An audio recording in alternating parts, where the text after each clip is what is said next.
Hey everyone, it's Amanda. Today I'll be going over Chapter 5 of our Drugs and Behavior textbook, titled The Actions of Drugs, and I'll be going over the first quarter of the chapter, which is roughly pages 96 to 101. First, I'll be talking about the sources of drugs.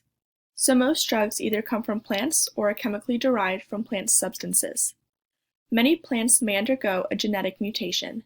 Many of those plant-produced chemicals have effects on the intestines or muscles, while others alter brain functioning. In large doses, the effect is typically unpleasant or dangerous. In controlled doses, those chemicals might alter the neurochemistry just enough to produce interesting or useful effects. In early cultures, those who learned how to safely use these plants were important figures in their communities. They were often medicine men and women and were important religious figures. Next, I'll be talking about the names of drugs. There are three names: brand, generic, and chemical. First is chemical. They give a complete chemical description of the molecule and is derived from the rules of organic chemistry for naming any compounds. These names are rarely used except in laboratory settings. Next is generic, which are the official or legal names of drugs, and they are listed in the U.S. Pharmacopoeia. They refer to a specific chemical, but the name is usually shorter and simpler, such as amphetamine.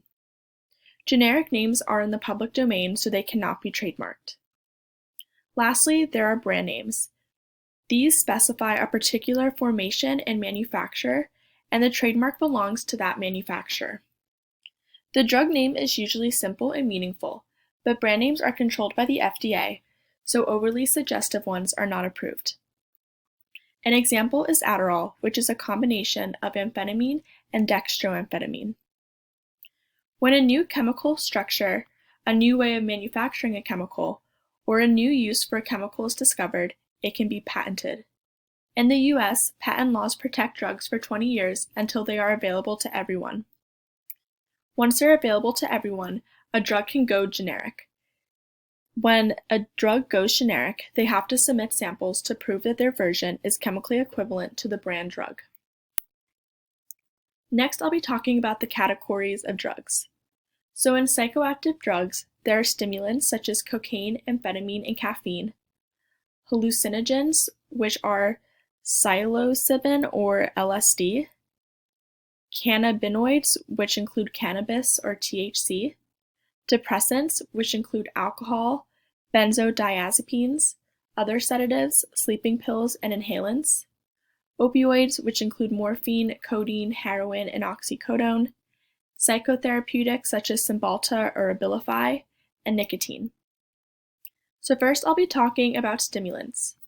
In moderate doses, they produce wakefulness or a sense of energy and well-being.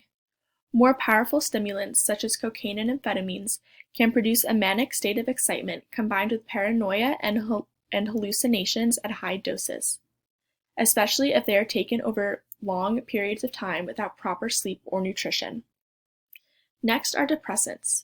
In low doses, they appear to depress inhibitory parts of the brain, leading to relaxation and talkativeness that can lead to recklessness.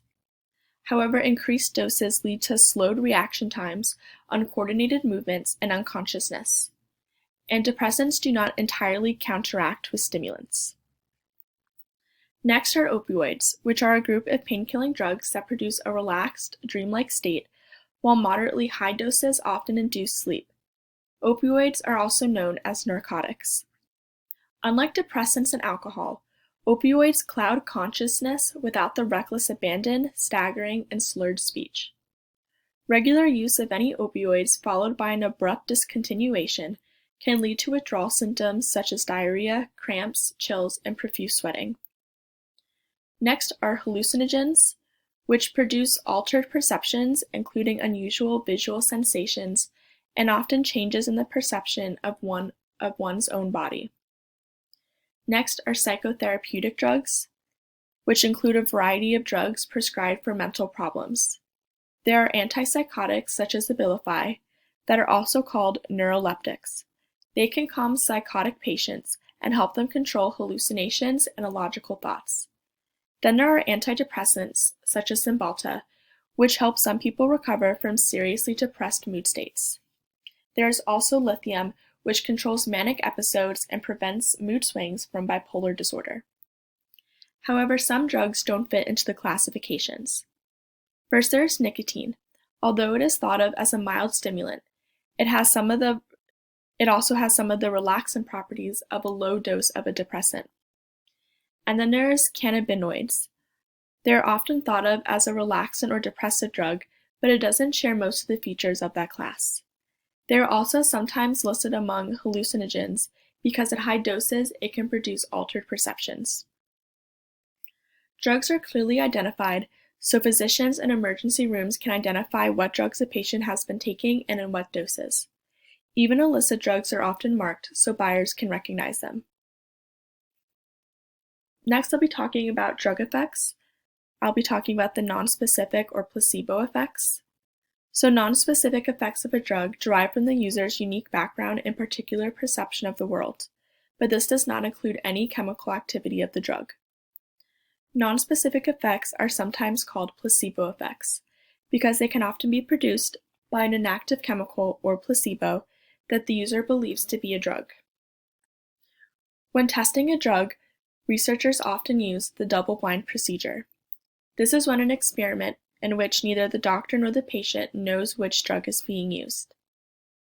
In a double-blind procedure, people are randomly assigned to groups and are treated and evaluated identically, except for the active drug molecules for the experimental group.